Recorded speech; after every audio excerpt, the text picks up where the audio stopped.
Alors, je suis Wasso Tunkara, Ndeye Fatou Tunkara, plus connue sous le nom de Wasso Tunkara. Je suis saint-louisienne, diplômée de l'Université Cheikh Anta Diop avec une licence en littérature française, art et culture. Donc, je suis aussi passionnée d'art, plus précisément du hip-hop et des cultures urbaines.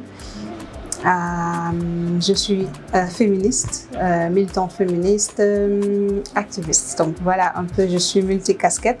Mais voilà, c'est des choses que j'aime qui aujourd'hui définissent ma vie.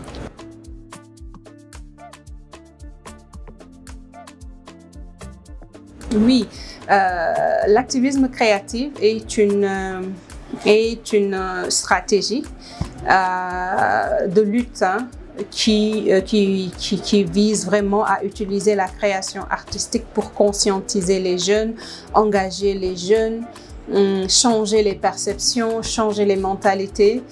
Et donc je pense que pour le moment, je pense que ça fait partie des stratégies de lutte, je vais dire, qui sont aussi très utilisées, hein. Et ça a coïncidé avec le travail que je faisais dans le hip-hop et les cultures urbaines, parce que le hip-hop et les cultures urbaines au Sénégal est un milieu très engagé, un milieu très prisé par les jeunes, mais très engagé, avec l'exemple de Y'en a marre, qui a toujours utilisé l'art et la créativité.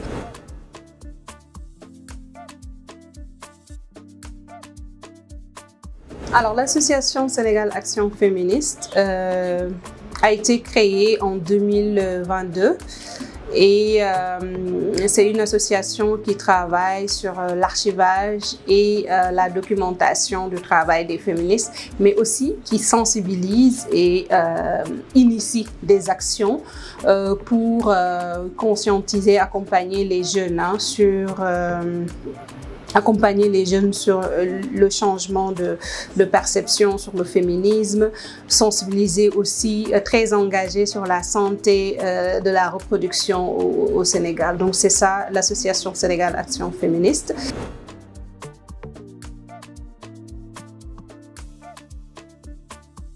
Genji Hip Hop, je pense que c'est la première association de femmes qui regroupe des femmes artistes, activistes et féministes qui évoluent dans le hip-hop et les cultures urbaines.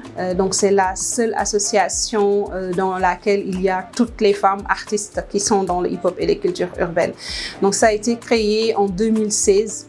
Je pense par l'artiste Omigay, OMG, qui a eu l'idée de nous réunir en groupe WhatsApp. Et je pense que je fais partie, je le dis souvent, je fais partie des dernières à arriver dans cette association. Et donc, je sortais fraîchement d'une formation en gestion de projet. Et je cherchais vraiment un espace où appliquer, tester les connaissances que je venais d'acquérir. Et donc, c'est comme ça que j'ai été la secrétaire générale pendant 2 ans et après, je suis devenue la présidente.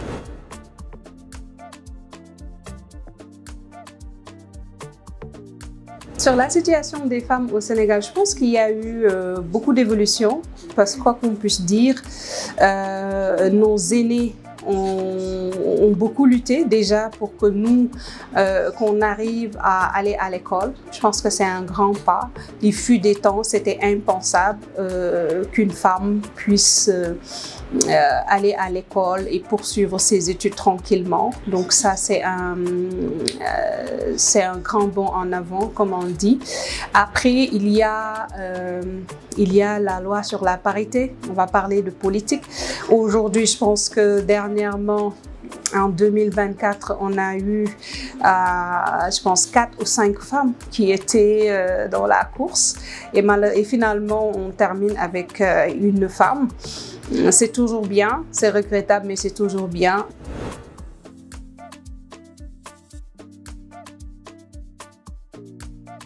La demande, c'est que le code de la famille soit révisé, en l'occurrence la puissance paternelle soit révisée, parce que le code de la famille sénégalais, même si c'est un code de consensus, nous comprenons qu'il y a eu des chefs religieux qu'il y a eu des personnalités politiques, des magistrats, beaucoup de personnes respectées et qui se sont réunis et qui ont travaillé sur ce code-là.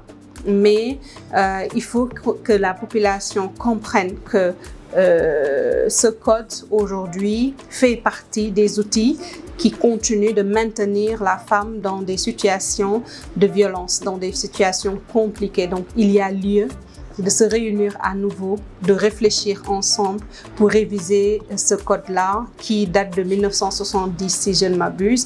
Et donc mon cri de cœur aujourd'hui serait que toute la population sénégalaise puisse comprendre le contenu de ce code et puisse comprendre les dispositions qui sont jugées discriminatoires à l'égard des femmes et qu'on puisse réviser ce code pour que la femme puisse améliorer ses conditions de vie.